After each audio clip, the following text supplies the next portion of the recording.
ಎಲ್ಲ ವೀಕ್ಷಕರಿಗೆ ನಮಸ್ಕಾರ.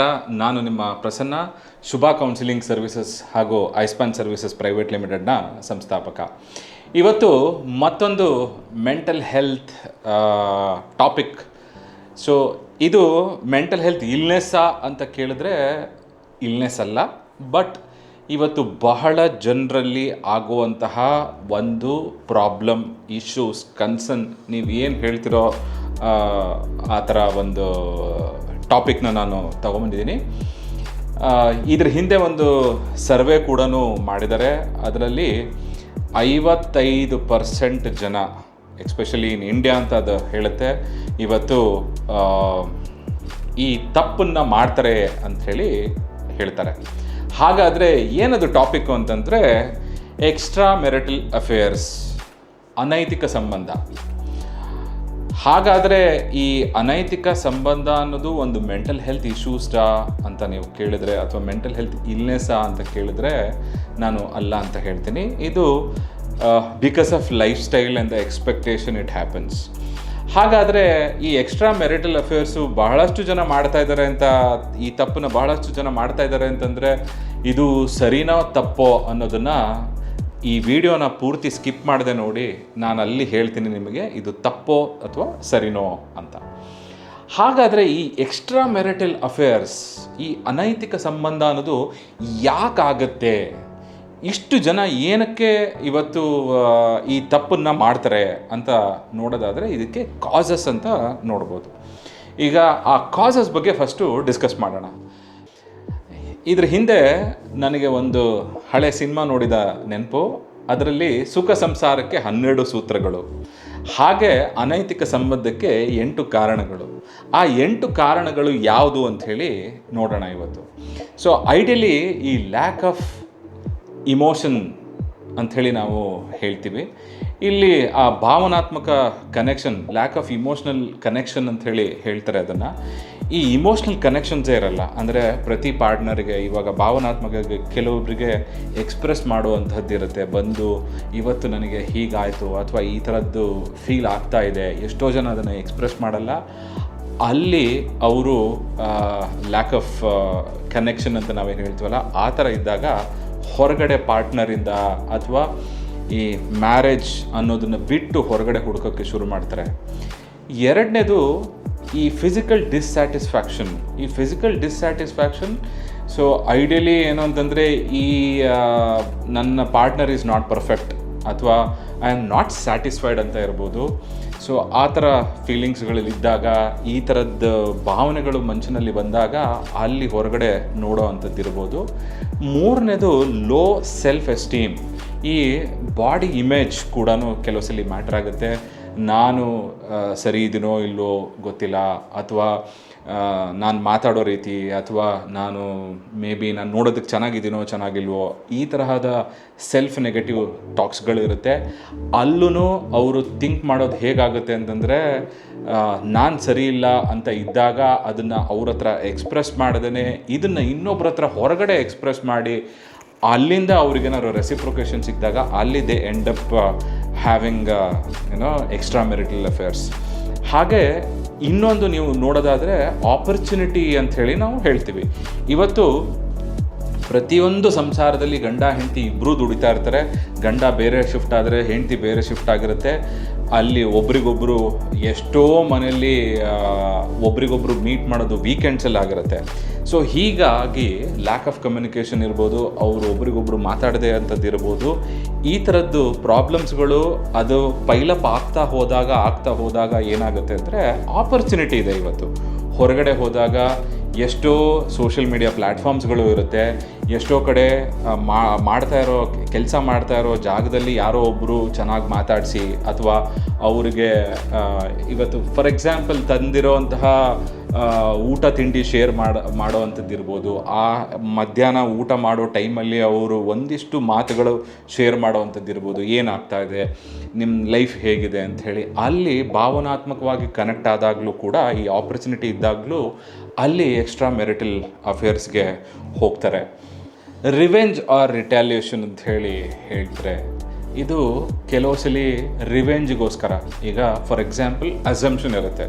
ಈಗ ಪಾರ್ಟ್ನರ್ ಫಾರ್ ಎಕ್ಸಾಂಪಲ್ ಇವಾಗ ಗಂಡ ಇನ್ನೊಬ್ಬರ ಜೊತೆ ಮಾತಾಡ್ತಾ ಇದ್ದಾನೆ, ಗಂಡ is very close to another, ಅದು ಲೇಡಿ ಆಗಿರ್ಬೋದು ಅಥವಾ female or male over it is, ಅಲ್ಲಿ ಇದ್ದಾಗ ಆ ರಿವೆಂಜ್, ಆ ಫೀಲಿಂಗಿಗೋಸ್ಕರ okay they might get into another relationship, ಆ ಕಾರಣಗಳು ಇರುತ್ತೆ. ಆಮೇಲೆ ಈ ಮಿಡ್ ಲೈಫ್ ಕ್ರೈಸಿಸ್ ಅಂತ ಹೇಳಿ ನಾವು ಹೇಳ್ತೀವಿ.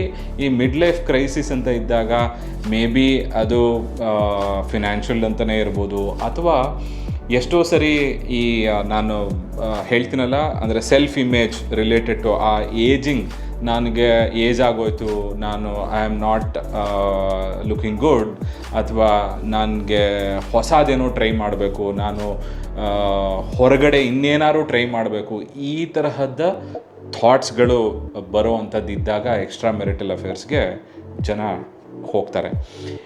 ಈ ಸ್ಟ್ಯಾಟ್ಸ್ ನಾನು ಹೇಳಿದ್ನಲ್ಲ, ಅದರಲ್ಲಿ ಒಂದು ಸರ್ವೆ ಪ್ರಕಾರ, ಮೇ ಬಿ ನೀವು ಈ ವಿಡಿಯೋ ಲಿಂಕಲ್ಲಿ ಅದನ್ನು ಹಾಕಿರ್ತೀವಿ, ಒಂದು ಸರ್ವೆ ಆಲ್ಮೋಸ್ಟ್ ಒಂದು 1525 ಜನದ ಮೇಲೆ ಮಾಡಿರುವಂತಹ ಸರ್ವೆ. ಈ ಸರ್ವೆ ಏನು ಹೇಳುತ್ತೆ ಅಂತಂದರೆ 55% ಜನ ಎಕ್ಸ್ಟ್ರಾ ಮೆರಿಟಲ್ ಅಫೇರ್ಸಲ್ಲಿ ಸಿಲುಕಾಕೊಂಡಿದ್ದಾರೆ ಅಂಥೇಳಿ.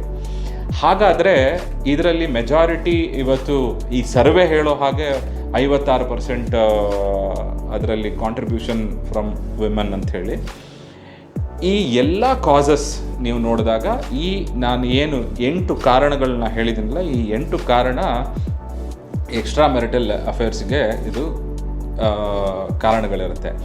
ಹಾಗಾದರೆ ಈ ಎಕ್ಸ್ಟ್ರಾ ಮೆರಿಟಲ್ ಅಫೇರ್ಸಿಂದ ಆಗುವಂತಹ ಲೈಫಲ್ಲಿ ಆಗುವಂತಹ ಪರಿಣಾಮಗಳೇನು, ಅದ್ರ ಬಗ್ಗೆ ಡಿಸ್ಕಸ್ ಮಾಡೋಣ ಇವಾಗ. ಈ ಎಕ್ಸ್ಟ್ರಾ ಮೆರಿಟಲ್ ಅಫೇರ್ಸಿಂದ ಆಗುವಂತಹ ಪ್ರಾಬ್ಲಮ್ಗಳು ಏನು ಅಂತ ನೋಡೋದಾದರೆ, ಕೆಲವು ಸಲ ಇಮೋಷ್ನಲ್ ಪೇಯ್ನ್ ಅಂತ ಹೇಳ್ತೀವಿ. ಅದು 2 ಸಂಬಂಧಗಳನ್ನು ಮೇಂಟೈನ್ ಮಾಡುವಲ್ಲಿ ಇದು ಸರಿನಾ ಅದು ಸರಿನಾ ಅನ್ನೋ ಒಂದು ಗೊಂದಲದಲ್ಲಿ ಇಮೋಷ್ನಲಿ ತುಂಬ ಪ್ರಾಬ್ಲಮ್ಸ್ಗಳು ಫೇಸ್ ಮಾಡ್ತಾರೆ. ಅದು ಫಾಲೋಡ್ ಬೈ ಟ್ರಸ್ಟ್. ಈಗ ಒಬ್ಬರನ್ನ ನಂಬೋದೇ ಕಷ್ಟ ಅನ್ನೋದಕ್ಕೆ ಶುರುವಾಗಿರುತ್ತೆ. ಯಾಕೆ ಅಂದರೆ ಒಬ್ಬ ಮನುಷ್ಯ ತಪ್ಪು ಮಾಡ್ತಾ ಇದ್ದಾನೆ ಅಂತಂದರೆ ಹೊರಗಡೆ ಜಗತ್ತನ್ನ ನೋಡಿದಾಗ ಎಲ್ಲರೂ ಹೀಗೆ ಅನ್ನೋ ಭಾವನೆಗಳು ಬರುವಂಥದ್ದಿರುತ್ತೆ. ಇವತ್ತು ಎಕ್ಸ್ಟ್ರಾ ಮೆರಿಟಲ್ ಅಫೇರ್ಸ್ ನಾವು ನೋಡಿದಾಗ ಬಹಳಷ್ಟು ಫ್ಯಾಮಿಲಿಗಳಲ್ಲಿ ಅವ್ರಿಗೂ ಒಂದು ಮಗು ಇರುತ್ತೆ, ಅಥವಾ ಗಂಡ ಎಕ್ಸ್ಟ್ರಾ ಮೆರಿಟಲ್ ಅಫೇರ್ಸ್ ಹೊರಗಡೆ ಇಟ್ಕೊಂಡಾಗ ಇಲ್ಲಿ ಮನೆಯಲ್ಲಿ ಮಗು ಇರುವಂಥದ್ದು, ಆ ಲೇಡಿ ಹೂ ಇಸ್ ಇನ್ವಾಲ್ವ್ಡ್ ಅವಳಿಗೆ ಮಗನೋ ಇರೋವಂಥದ್ದು, ಅದು ಬಹಳಷ್ಟು ಸಾರಿ ಅವರಿಗೆ ಆ ಟೈಮಲ್ಲಿ ಅದು ಸರಿ ಅಂತ ಅನಿಸ್ತಾ ಇರುತ್ತೆ. ಅವರು ಮಾತಾಡ್ತಾ ಇರ್ತಾರೆ, ಅಥವಾ emotionally they are so connected, or maybe they are also connected physically. ಇದು ಎಲ್ಲ ಥರದ್ದಿದ್ದಾಗ ಎಷ್ಟೋ ಸಾರಿ ಮನೆಯಲ್ಲಿ ಕೂತ್ಕೊಂಡು ಅವರ ಮಕ್ಕಳ ಜೊತೆಗೆ ಇಂಟ್ರ್ಯಾಕ್ಷನ್ ಮಾಡಿದಾಗ, ಅಥವಾ ಅವ್ರ ಮಕ್ಕಳ ಜೊತೆ ಮಾತಾಡ್ತಾ ಇದ್ದಾಗ, ಅಥವಾ ಫ್ಯಾಮಿಲಿ ಜೊತೆ ಮಾತಾಡ್ತಾ ಇದ್ದಾಗ ಎಲ್ಲೋ ಒಂದು ಕಡೆ ಆ ಗಿಲ್ಟ್ ಫೀಲ್ ಶುರುವಾಗುತ್ತೆ. ಹಾಗೆ ಲಾಸ್ಟಲ್ಲಿ ಇನ್ನೊಂದು ಈ financial and legal consequences. Ideally ನಮ್ಮ ಮನಸ್ಸು ಹೇಗಿರುತ್ತೆ ಅಂತಂದರೆ, ಆ ಮನಸ್ಸಿಗೆ ಏನು ಬೇಕೋ ಅದನ್ನು ಮಾತ್ರ ಕೇಳ್ತಾ ಇರುತ್ತೆ. ಆ ಟೈಮಲ್ಲಿ ಮನಸ್ಸಿಗೆ ಏನು ಬೇಕೋ ಮನಸ್ಸಿನ ಮಾತನ್ನು ಕೇಳಿಕೊಂಡು ಪರ್ಸ್ಯೂ ಮಾಡಿರ್ತಾರೆ. ಇಲ್ಲಿ ಲೀಗಲ್ ಕಾನ್ಸಿಕ್ವೆನ್ಸಸ್ ಎಷ್ಟೋ ಸಾರಿ ಇವತ್ತು ಹೆಂಡತಿ ಮಿಸ್ಟೇಕ್ ಮಾಡಿದಾಗ ಗಂಡ ರಿಯಾಕ್ಟ್ ಮಾಡೋದು ಸಹಜ. ಇಲ್ಲಿ ಫಿನಾನ್ಷಿಯಲ್ ಆಬ್ಲಿಗೇಷನ್ಸು ಅಥವಾ ಫಿನಾನ್ಷಿಯಲ್ ಪ್ರಾಬ್ಲಮ್ಸ್ಗಳು ಬರ್ಬೋದು. ಗಂಡಂಗೆ ಎಕ್ಸ್ಟ್ರಾ ಮೆರಿಟಲ್ ಅಫೇರ್ಸ್ ಇದ್ದು, ಅಥವಾ ಹೆಂಡತಿಗೆ ಎಕ್ಸ್ಟ್ರಾ ಮೆರಿಟಲ್ ಅಫೇರ್ಸ್ ಇದ್ದು, ಅಲ್ಲಿ ಲೀಗಲ್ ಕಾನ್ಸಿಕ್ವೆನ್ಸಸ್ನ ಫೇಸ್ ಮಾಡಬೇಕಾಗತ್ತೆ. ಎಷ್ಟೋ ಸಲ ಇದರಲ್ಲಿ ಪ್ರತಿ ಸಲ ಆ ಒಂದು ಎಕ್ಸ್ಟ್ರಾ ಮೆರಿಟಲ್ ಅಫೇರ್ಸ್ ಅಂತ ನಾವು ಹೇಳ್ತೀವಲ್ಲ, ಅವ್ರು ಅಂದ್ಕೊಂಡಿರ್ತಾರೆ ನಾನು ಮಾತ್ರ ಇದರಲ್ಲಿ ಇನ್ವಾಲ್ವ್ ಆಗಿದ್ದೀನಿ ಅಂತ. ಅವರಿಗೆ ಗೊತ್ತಿಲ್ಲದಂಗೆ ಅವರ ಅಪ್ಪ ಅಮ್ಮ ಇರ್ಬೋದು, ಮಕ್ಕಳಿರ್ಬೋದು, ಸೊಸೈಟಿ ಇರ್ಬೋದು, ಮಾಡುವಂಥ ಕೆಲಸ ಇರ್ಬೋದು, ಆ ಆರ್ಗನೈಸೇಷನ್ ಇರ್ಬೋದು, ಎಲ್ಲ ಪ್ರತಿ ಒಂದು ಲಿಂಕ್ ಆಗಿರುತ್ತೆ. ಅದನ್ನು ಈ ಮೈಂಡ್ಫುಲ್ ಅಂತ ನಾವೇನು ಹೇಳ್ತೀವಲ್ಲ, ಈ ಮೈಂಡ್ಫುಲ್ನೆಸ್ ಅಥವಾ ಆ ಮೈಂಡ್ಫುಲ್ ಥಿಂಕಿಂಗನ್ನು ಓವರ್ಟೇಕ್ ಮಾಡಿಬಿಟ್ಟಿರುತ್ತೆ ಈ ಎಕ್ಸ್ಟ್ರಾ ಮೆರಿಟಲ್ ರಿಲೇಷನ್ಶಿಪ್. ಇಲ್ಲಿ ಗಂಡ ಹೆಂಡತಿ ಮೇಲೆ ಕೇಸ್ ಹಾಕುವಂಥದ್ದು ಇರ್ಬೋದು, ಅಥವಾ ಹೆಂಡತಿ ಗಂಡನ ಮೇಲೆ ಕೇಸ್ ಹಾಕುವಂಥದ್ದು ಇರ್ಬೋದು. ಈ ತರಹದ ಕಾನ್ಸಿಕ್ವೆನ್ಸ್ಗಳು ಈ ಎಕ್ಸ್ಟ್ರಾ ಮೆರಿಟಲ್ ಅಫೇರ್ಸಲ್ಲಿ ನಾವು ನೋಡ್ತೀವಿ. ಹಾಗಾದರೆ ಈ ಎಕ್ಸ್ಟ್ರಾ ಮೆರಿಟಲ್ ಅಫೇರ್ಸ್ನ ಹೇಗೆ ನಾವು ಆ ತಪ್ಪು ಆಗದೇ ಇರೋ ಹಾಗೆ ನಾವು ಹೇಗೆ ಮ್ಯಾನೇಜ್ ಮಾಡಬೇಕು ಅದನ್ನು ಈಗ ನೋಡೋಣ. ಈ ಎಕ್ಸ್ಟ್ರಾ ಮೆರಿಟಲ್ ಅಫೇರ್ಸ್ ಆಗದೇ ಇರೋ ಹಾಗೆ ಹೇಗಿರಬೇಕು ಏನೇನು ಪ್ರಿಕಾಷನ್ಸ್ ತಗೋಬೇಕು, ಏನು ಮಾಡೋದ್ರಿಂದ ಎಕ್ಸ್ಟ್ರಾ ಮ್ಯಾರಿಟಲ್ ಅಫೇರ್ಸ್ ಅನ್ನೋ ಒಂದು ಬಲೆಯಲ್ಲಿ ನಾವು ಬೀಳೋದಿಲ್ಲ. ಇದನ್ನು ನೋಡೋದಾದರೆ ಫಸ್ಟ್ ಈಸ್ ಇಫೆಕ್ಟಿವ್ ಕಮ್ಯುನಿಕೇಷನ್.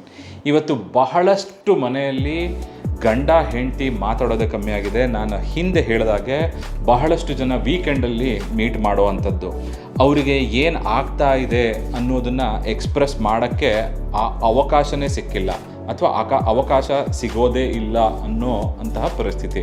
ಇವತ್ತು ಬೆಂಗಳೂರಲ್ಲಿ ಲಕ್ಷಾಂತರ ಜನ ಇದ್ದಾರೆ, ಕೋಟ್ಯಾಂತರ ಜನ ಇದ್ದಾರೆ, ಎಲ್ಲರೂ ಕೆಲಸ ಮಾಡ್ತಾ ಇದ್ದಾರೆ, ಎಲ್ಲರೂ ದೇ ಆರ್ ಅರ್ನಿಂಗ್. ಇವತ್ತು ನೋಡಿದ್ರೆ ಎಷ್ಟೋ ಜನ ಹೇಳ್ತಾರೆ ಅವರಿಗೆ 5,000 ಜನ ಫ್ರೆಂಡ್ಸ್ ಅವರ ಸೋಷಿಯಲ್ ಮೀಡಿಯಾದಲ್ಲಿದ್ರೂ ಅವರು ದೇ ಆರ್ ಫೀಲಿಂಗ್ ಲೋನ್ಲಿ. ಅಂದರೆ ಇವತ್ತು ಪ್ರತಿಯೊಬ್ಬನಿಗೂ ದುಡ್ಡಿರಬಹುದು, ಅಥವಾ ಕಾರ್ ಇರ್ಬೋದು, ಐಷಾರಾಮಿ ಜೀವನ ಅಂತ ಇರ್ಬೋದು, ಇದೆಲ್ಲ ಇದ್ರೂ ದೇ ಆರ್ ಫೀಲಿಂಗ್ ಲೋನ್ಲಿ. ಏನಕ್ಕೆ ಅಂತಂದರೆ ಇವತ್ತು ಅವರ ಫ್ಯಾಮಿಲಿ ಜೊತೆಗೆ ಅವರಿಗೆ ಟೈಮ್ ಸ್ಪೆಂಡ್ ಮಾಡೋದಕ್ಕೆ ಟೈಮ್ ಇಲ್ಲ. ಸೊ ಇದು ಬಹಳ ಇಂಪಾರ್ಟೆಂಟ್ ಆಗುತ್ತೆ, ಇಫೆಕ್ಟಿವ್ ಕಮ್ಯುನಿಕೇಷನ್. ಇದರಲ್ಲಿ ನನ್ನ ಟಿಪ್ ಕೂಡ ಹೇಳೋದೇನು ಅಂತಾದರೆ, ಇವತ್ತು ನನಗೆ ಇವತ್ತಿನ ದಿನ ಹೇಗಿತ್ತು ಅನ್ನೋದಕ್ಕೆ ಯಾವುದೋ ಒಂದು ಟೈಮ್ ಅಂತ ಇಟ್ಕೊಳ್ಳಿ. ಅಥವಾ ಸೊ ನಿಮ್ಮ ಹೆಂಡ್ತಿಗೆ ಕಾಲ್ ಮಾಡೋವಂಥದ್ದು ಇರ್ಬೋದು, ಅಥವಾ ಗಂಡಂಗೆ ಕಾಲ್ ಮಾಡೋವಂಥದ್ದು ಇರ್ಬೋದು, ಒಂದು 10 ನಿಮಿಷ ಮಾತಾಡೋವಂಥದ್ದು ಇರ್ಬೋದು, ಆ ರೆಸಿಪ್ರೊಕೇಟ್ ಮಾಡೋವಂಥದ್ದು ಇರಬಹುದು. ಇದು ಬ್ಯುಸಿಯಾದ ಜೀವನದಲ್ಲಿ ಈ ರಿಲೇಷನ್ಶಿಪ್ ಅಂತ ಹೇಳ್ತೀವಲ್ಲ, ವಿಚ್ ಇಸ್ ವೆರಿ ಇಂಪಾರ್ಟೆಂಟ್, ಅದಕ್ಕೆ ನಾವು ಟೈಮ್ ಕೊಡಲೇಬೇಕಾಗತ್ತೆ. ಎರಡನೇದು ಫಿಸಿಕಲ್ ಇಂಟಿಮಸಿ ಅಂತ ಹೇಳ್ತೀವಿ. ನಾನು ಅದರಲ್ಲೂ ಕಾರಣನ ಹೇಳಿದ್ದೆ. ಬಹಳಷ್ಟು ಜನ ಫಿಸಿಕಲ್ ಡಿಸ್ಸ್ಯಾಟಿಸ್ಫ್ಯಾಕ್ಷನ್ ಅಂತ ಹೇಳ್ತೀವಿ. ಇವತ್ತು ಒಬ್ರಿಗೊಬ್ಬರು ಮಾತಾಡೋದು ಇಲ್ಲ ಅಂತ ಇದ್ದಾಗ there is no physical interaction or emotional bonding ಇರಲ್ಲ, ಅಥವಾ ಫಿಸಿಕಲ್ ರಿಲೇಷನ್ಶಿಪ್ಗೂ ಟೈಮ್ ಇರಲ್ಲ. ಅದಕ್ಕೆ ಆ physical intimacy is important. So ಅದನ್ನು ಮೇಂಟೈನ್ ಮಾಡುವಂತಹದ್ದು. ಆಮೇಲೆ ಸೀಕಿಂಗ್ ಹೆಲ್ಪ್. ಸೊ ಎಷ್ಟೋ ಬಾರಿ ಏನಾಗುತ್ತೆ ಅಂತಾದರೆ, ನಾನು ಮಾಡ್ತಾ ಇರೋದು, ಪ್ರತಿಯೊಬ್ಬ ಮನುಷ್ಯನು ಅಂದ್ಕೊಳ್ಳೋದೇನು ಅಂತಂದರೆ, ನಾನು ಸರಿ ಇದ್ದೀನಿ, ನಾನು ಮಾಡ್ತಾ ಇರೋದು ಸರಿಗಿದೆ ಅನ್ನೋ ಅಂತಹ ಒಂದು ಥಾಟ್ ಪ್ರಾಸೆಸ್ಸಲ್ಲಿ ಹೋಗ್ತಾ ಇರ್ತಾರೆ. ಕೆಲವು ಸಲ ಗಂಡ ಹೆಂಡತಿ ಇಬ್ಬರು ಮಾತಾಡೋಕ್ಕೆ ಒಬ್ರಿಗೊಬ್ಬರು ಮಾತಾಡಿದಾಗ ಅಥವಾ ಜಗಳ ಆಗುವಂತಹದ್ದು ಸಹಜ ಇರುತ್ತೆ. ಇಲ್ಲಿ ಎಲ್ಲೋ ಒಂದ್ಸಲಿ ಓಕೆ, ನನ್ನ ಹೆಂಡತಿ ಮಿಸ್ಟೇಕ್ ಮಾಡ್ತಾ ಇದ್ದಾಳೆ, ಅಥವಾ ನನ್ನ ಗಂಡ ಎಲ್ಲೋ ಮಿಸ್ಟೇಕ್ ಮಾಡ್ತಾ ಇದ್ದಾನೆ, ಎಲ್ಲೋ ಒಂದು ಕಡೆ things are not going in a right direction. ಈ ಥರದ್ದು ಇದ್ದಾಗ ಸೀಕಿಂಗ್ ಪ್ರೊಫೆಷ್ನಲ್ ಹೆಲ್ಪ್. ಇಲ್ಲಿ ನೀವು ಸೈಕಾಲಜಿಸ್ಟ್ನ ಮೀಟ್ ಮಾಡುವಂತಹದ್ದು ಬಹಳ ಇಂಪಾರ್ಟೆಂಟ್ ಆಗಿರುತ್ತೆ. ಕ್ರಿಯೇಟಿಂಗ್ ಬೌಂಡರೀಸ್ ಅಂಥೇಳಿ ಹೇಳ್ತಾರೆ. ಅಂದರೆ ಈ ಬೌಂಡ್ರೀಸ್ ಅಂತಂದರೆ ಪ್ರತಿಯೊಂದಕ್ಕೂ ಒಂದು ಲಿಮಿಟ್ ಇರಬೇಕು. ಅಥವಾ ನನ್ನ ಮಾತಿಗಿರಬಹುದು, ಪರ್ಸ್ನಲ್ ಸ್ಪೇಸ್ ಅಂತ ಇರಬಹುದು. ಇವತ್ತು ಬಹಳಷ್ಟು ಜನಕ್ಕೆ ಗಂಡ ಏನು ಮಾಡ್ತಾನೆ ಅಂತ ಫೋನ್ ಚೆಕ್ ಮಾಡುವಂತಹದ್ದು, ಅಥವಾ ಹೆಂಡತಿ ಏನು ಮಾಡ್ತಾ ಇದ್ದಾಳೆ ಅಂಥೇಳಿ ಫೋನ್ ಚೆಕ್ ಮಾಡುವಂತಹದ್ದು, ಅಥವಾ ಅವರ ಪರ್ಸ್ನಲ್ ಬಿಲಾಂಗಿಂಗ್ಸ್ನ ಚೆಕ್ ಮಾಡಿ ನೋಡುವಂತಹದ್ದು, ಈ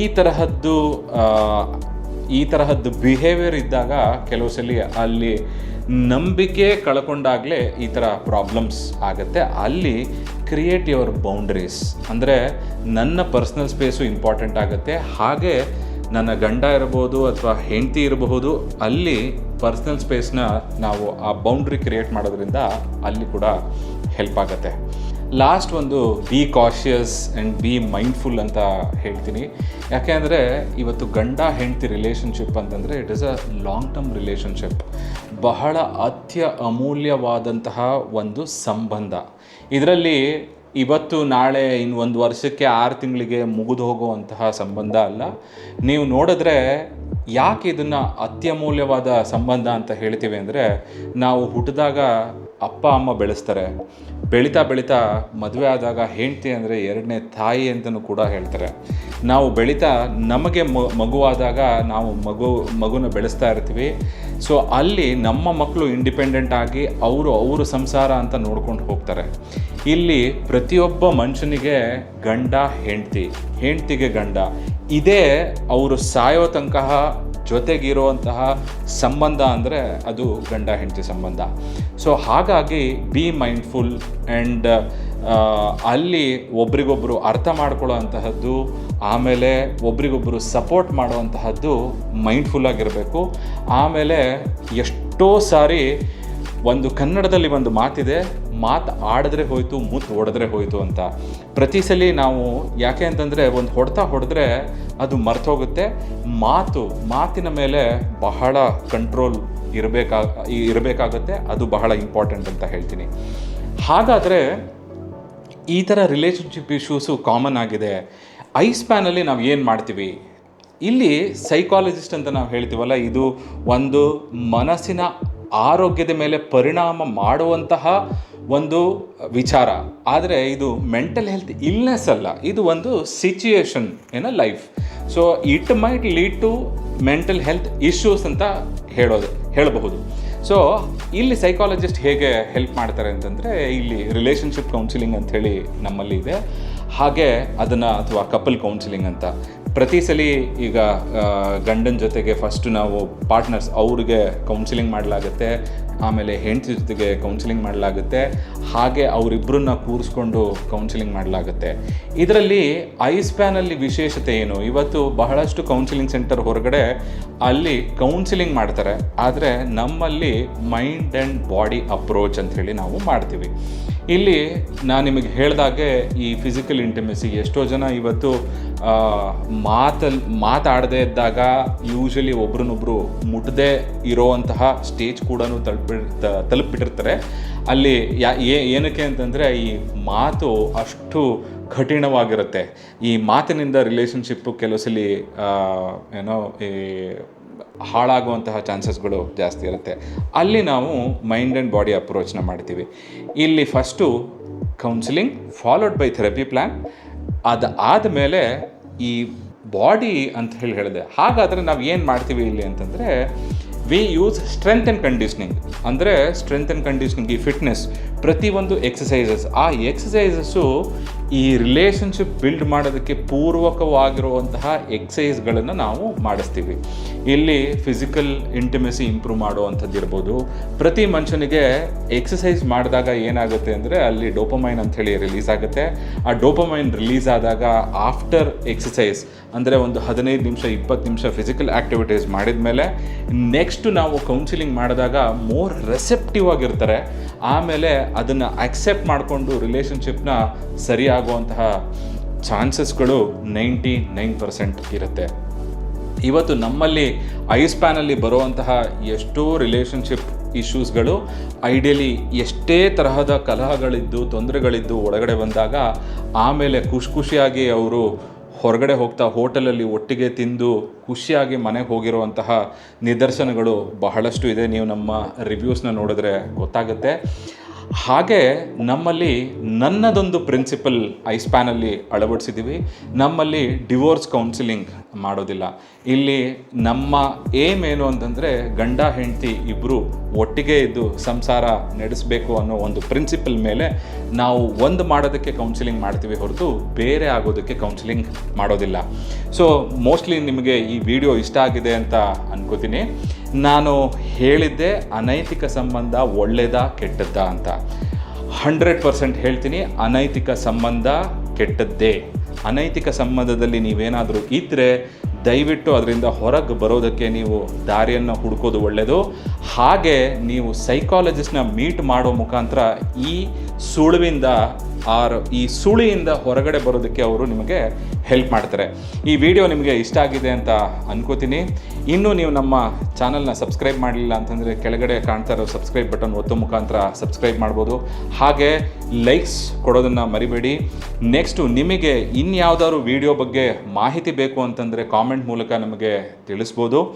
ಮತ್ತು ಬೆಲ್ ಐಕಾನ್ ಒತ್ತೋ ಮುಖಾಂತರ ಮುಂದೆ ಬರುವ ಮೆಂಟಲ್ ಹೆಲ್ತ್, ಮನಸ್ಸಿನ ಆರೋಗ್ಯದ ವೀಡಿಯೋಸ್ ಇರ್ಬೋದು, ಅಥವಾ ಲೈಫ್ ಬಗ್ಗೆ ಇರುವಂತಹ ವಿಡಿಯೋ ಇರ್ಬೋದು, ಅಥವಾ ಮೈಂಡ್ ಆ್ಯಂಡ್ ಮನಸ್ಸು ಮತ್ತು ದೇಹದ ಬಗ್ಗೆ ಮಾಹಿತಿ ಇರ್ಬೋದು, ನಿಮಗೆ ಫಸ್ಟೇ ಬಂದು ರೀಚ್ ಆಗುತ್ತೆ. ಮತ್ತೊಂದು ಮನಸ್ಸಿನ ಆರೋಗ್ಯದ ವಿಚಾರದೊಂದಿಗೆ ನಿಮ್ಮೊಂದಿಗೆ ಬರ್ತೀನಿ. ನಾನು ನಿಮ್ಮ ಪ್ರಸನ್ನ. ಸರ್ವೇ ಜನ ಸುಖಿನೋ ಭವಂತು. ನಮಸ್ಕಾರ.